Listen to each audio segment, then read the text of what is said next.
আসসালামু আলাইকুম। 2 ফাট কাপড়কে একটা ভাঁজ দিয়ে সাইড ফাট করে দিলাম। 13.5 ইঞ্চি আছে লম্বায় আর এখানে 10.5 ইঞ্চি আছে সাইড ভাঁজে, ঠিক আছে।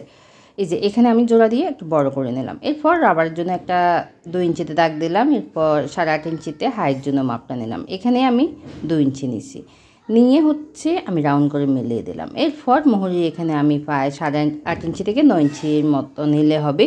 এরপর দাগ অনুসারে কেটে নিচ্ছি। এটা কিন্তু আমি 4 বছরের বেবির জন্য তৈরি করতেছি। আপনারা এটা কিন্তু 2 বছরের বেবি কিংবা 4 বছরের বেবি বা 3 বছরের বেবি সবাই করতে পারবে। তবে এই 2 বছরের বেবির জন্য কিন্তু আপনাকে মাপটা 13.5 ইঞ্চি না নিয়ে 12 ইঞ্চি নিতে হবে বা 11.5 ইঞ্চি নিলে হবে। 1 ইঞ্চিতে একটা দাগ দিয়ে এখন হচ্ছে আমি রাবারটা লাগিয়ে নিচ্ছি।